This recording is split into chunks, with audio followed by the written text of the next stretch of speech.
Nacho! You know what? This video's not even sponsored. I just really like this game on Switch.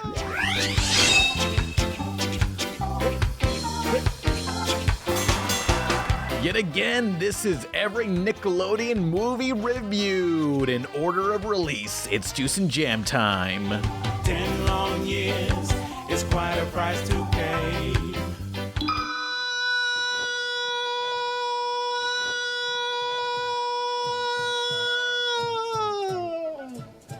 Who?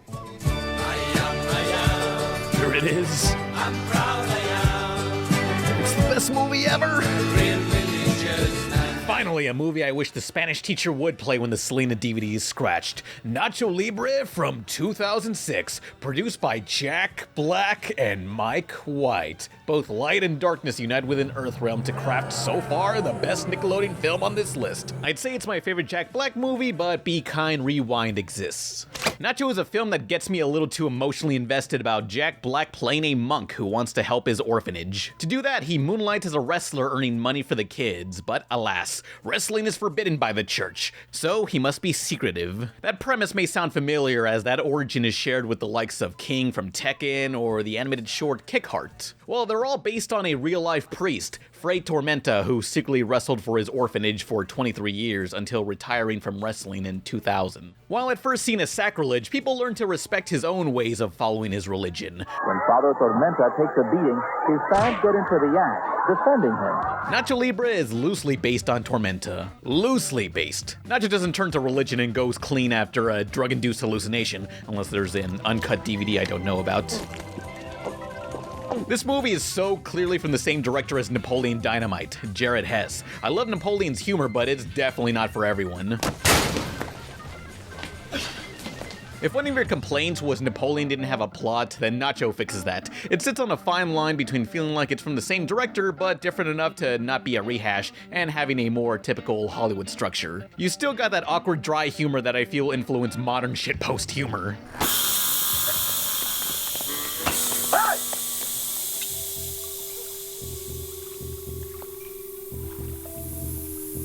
Te crece.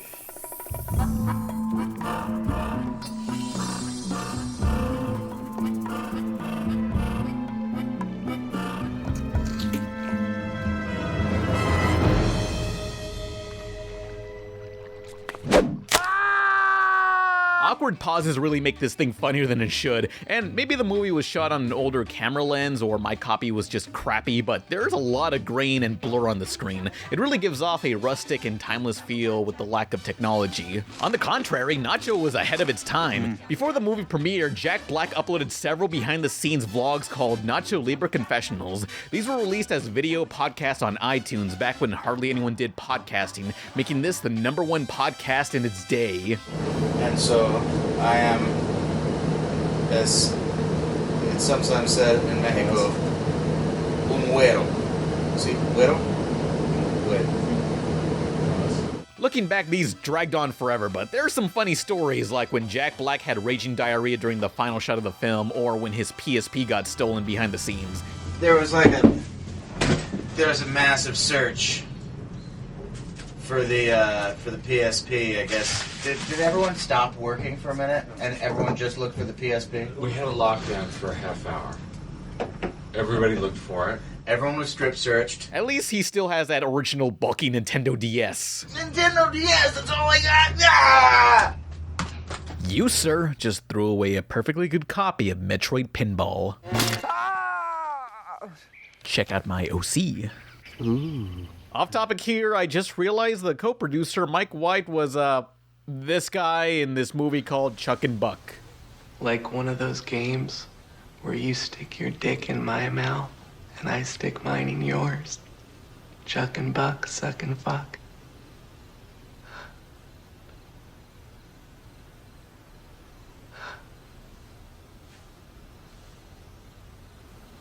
I think you should get out of here, Buck. That entire movie and its characters were called Chuck and Buck for the sake of that one scene. At least I think it was. I am the gatekeeper of my own destiny. And I will have my glory day in the hot sun. See ya.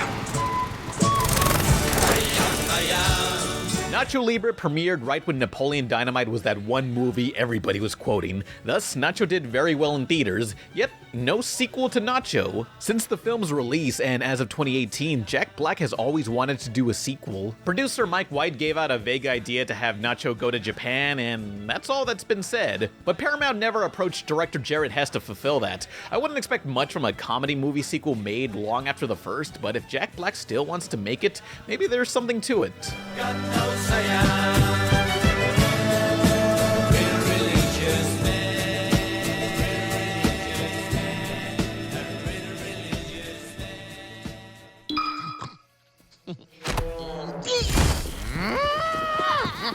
That's called cow tipping.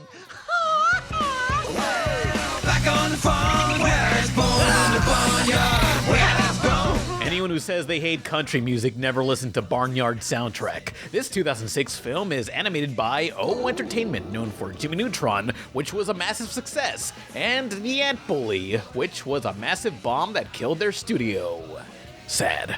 Barnyard fits right in the middle at being an alright film with some great ideas. It's about what farm animals do when no one's looking, mainly Otis the cow, who needs to learn to take responsibility and care for the farm. Some have compared this to The Lion King meets Animal Farm, which... To a new world order. Yeah, kinda. Except imagine if The Lion King lobotomized most of its plot and just added more Timon and Pumbaa slacking off with Simba. Because half this movie is nothing but party scenes that don't advance the plot. It's as though Andrew W.K. wrote a movie. The structure's pretty loose, but the humor is so odd that it hits me in the right spot. There's musical sequences that are just this rapid fire of visual gags. Here we go again, come grab your friend. Shake 'em up, shake 'em down, try to get a good blend. Here we go. Don't sit down. Here we go.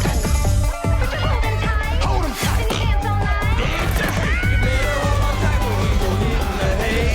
Even for a 2006 movie, the designs are pretty atrocious and inconsistent. Only some of the characters have fur effects, which is weird. At times it resembles food fights, I'm not kidding. Though it does make this weird movie all the more funnier, like what the hell is Wild Mike exactly? Wild Mike? This creature they savagely keep in a crate and release when they want to party.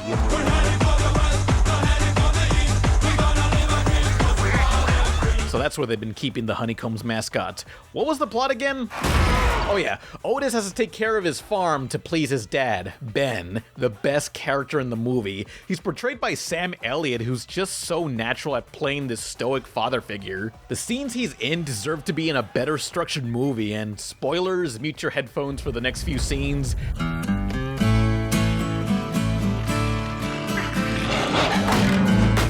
Yes, Lion King is a better movie, but in terms of deaths to major father figures, Mufasa fell down a cliff while Ben went down fighting. He only held back his power to live and die by his moral code. Ben could kick Mufasa's ass. Anyway. You can stand me up at the gates of hell, but I won't back down. Yet again, I want to say Ben the Cow's dialogue and singing voice really elevate this goofy little film. And the villains, these coyotes, are pretty cut and dry characters, but those designs, that bad CG hair, their malnourished bone structure, God, they're like a Five Nights at Freddy's creature. Is that what's gonna happen? Are you gonna stop us? Hen? How you gonna do that? Huh? Yeah, I'm not liking what Activision did with Crash Bandicoot here. Now, I'd get plenty of comments if I didn't bring up this popular fan theory about some of these cows being male, yet having udders, which shouldn't they be bulls if they're male? There's bulls in this movie. I remember when I used to sit out here with your sister. I don't have a sister. Oh, yeah. That was you, wasn't it? Many have accepted these characters are trans, and unrelated, I notice how there's frequent mention of real-life product brands, yet it's all in a negative light. The same goes for cops and authority figures also being defamed. They're shown to be corrupt even when on camera. Plus, there's characters who are in the right during the situation, yet are discredited all because they take medication. I am not crazy. I am medicated for a chemical imbalance. Together, these are unrelated factoids about the film, but it shows Barnyard is an anti-capitalist, anti-police abuse, pro-mental health, trans rights-loving movie. Damn, Barnyard is the most woke movie of all time. To a new world order! It's a surreal comedy with some strong character moments, yet it's so padded with pointless skits and party scenes for it to really come together. Call me Mr. Bombastic, tell me fantastic. Touch me on me box, she says I'm Mr. Roll. It's alright, and did well enough financially in theaters. Afterwards, it received a TV show continuation, Back at the Barnyard, a 52-episode cartoon that works better than the movie. Just like Jimmy Neutron, it strides at just being weird. I'd talk more about the show, but I got more Nick movies to cover.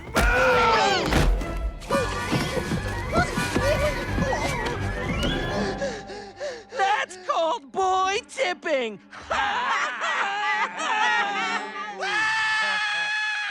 Don't go away, more Nickelodeon movies are coming up after these messages.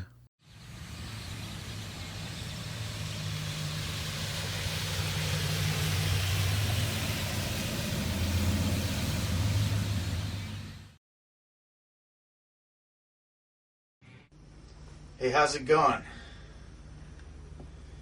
It's me, Jack Black.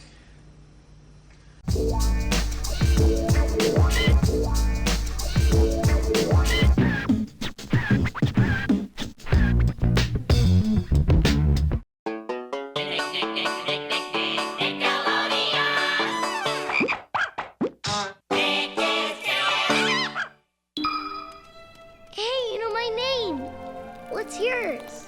My name is Charlotte. Charlotte A. Cavatica. Charlotte. Great name. It's just another ordinary miracle today. Disney's not the only studio who can pump out live-action remakes, as Nickelodeon and Paramount gave us the 2006 Charlotte's Web adaptation. This time with some CG animals and none of the musical numbers from the 1973 animated movie, also by Paramount. Truly, this remake's ahead of its time. If you remember the cartoon or book it's based on, you'll know it's about Wilbur, a pig who's the runt of the litter. He'll have to come to terms that eventually he's gonna get slaughtered, but with the help of Charlotte the Spider, maybe they can change that. Whoa! Take that, law enforcement. What's a so-me pig? I barely remember the cartoon from my childhood, so I watched them both again, and to my shock, I really like the live-action movie more. Oh, sure, it can often fall into the trap of being the annoying talking animal movie. Ow! But there's some comedy bits that were actually funny. So you eat flies? No. I drink their blood. Oh my god! I hope that wasn't a real horse. The movie's very well paced with some comedic and stylish scene transitions that aren't too intrusive. It's clear the editor had a sense of humor like this scene that I did not alter. Absolutely will not let you kill him.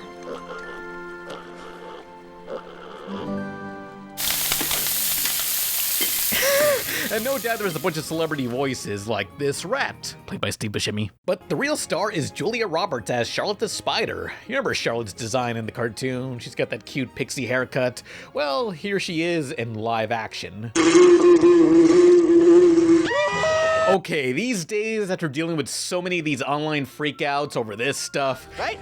Turning a cute cartoon into a realistic animal sounds like a bad idea, and yeah, if you got arachnophobia, just don't watch this movie. But I think they made it work here. Her CG model can actually emote, and in the original cartoon, the other farm animals get along with Charlotte from the start. But in live action, Charlotte is at first hated by the other animals. She's seen as gross and evil for eating bugs. Look at her. I mean, don't you think she's a little... oh, what's the word? Ew! I think she's beautiful.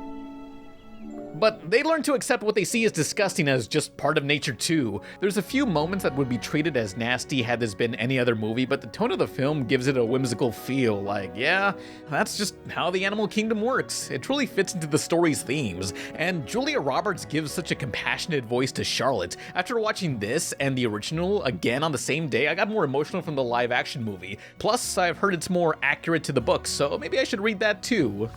Oh, it's a novel. Oops, sorry. I think where the movie stumbles is the... Oh! Yeah, well, Besides that, the humans are given just enough screen time to move the plot along, except for the farmer's daughter played by Dakota Fanning. It seems like they wanted to do more with her, but they kind of just put her in a predictable romance that lasts about 30 seconds. To be fair, even the cartoon was guilty of that too, and hey, that's just Wendy from Peter Pan, what the heck? No, this ain't a Disney movie, it's Hanna-Barbera, which is why everybody looks like a Scooby-Doo suspect. How very special are we for just a moment to be part of life's eternal rhyme. I didn't mean to turn this segment into a comparison, this is mostly about the Nick movie, but to sum up my standalone thoughts on each film, both movies are pretty good but very flawed. The animated one, I love most of the songs, yet a few of them are pointless and drag on for too long, while the live action one can just get obnoxious, and the dated CG is very distracting. They did at least use 47 real-life pigs to play Wilbert, each of them taught one trick that they needed to film. Pigs grow very fast and they needed consistency. Overall, in terms of live action adaptations, I think Charlotte's Web is one of the better options out there. It's kind of a low bar, but you get the idea. Still, I wish they kept those songs in.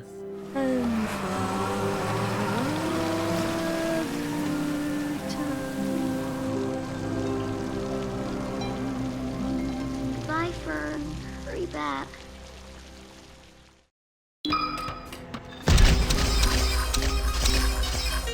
But first, this video is sponsored by a game that I genuinely really love, kind of making this sponsor to support the game.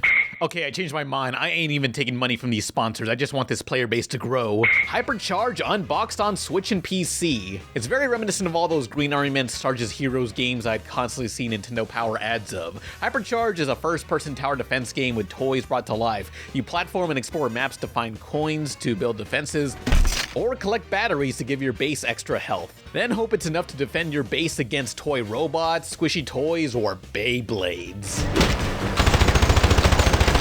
I hate the Beyblades. It runs pretty well on Switch, has single player, online, split screen, even PvP. You unlock more arenas, buildable obstacles, and cosmetics, not through any loot boxes, no, but by simply getting gold or platinum rankings. This ain't no free-to-play BS. Yes, sir.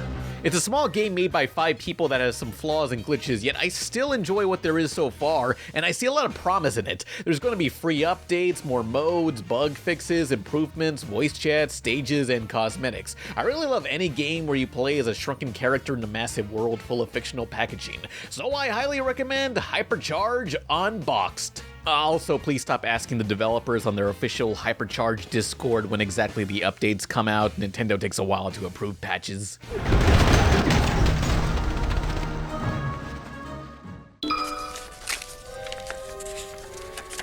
Do not dare to read this book. Sharon, you fucking idiot!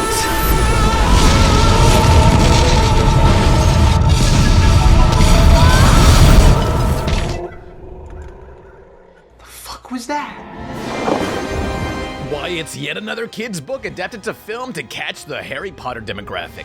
Wiggity wiggity whack, it's the SpiderWick Chronicles, released in February 2008 on Whack History Month, yo. It follows a recently divorced family that moved into a decrepit house in the middle of nowhere. They do have that goofy, grown-worthy banter you'd get from a sitcom sometimes, but what caught me off guard was how dysfunctional they are. Like, the main kid, Jared, is actually pretty violent towards his siblings, and the mom has a serious temper. There's one scene with a broken faucet that I thought would just be a goofy slapstick moment.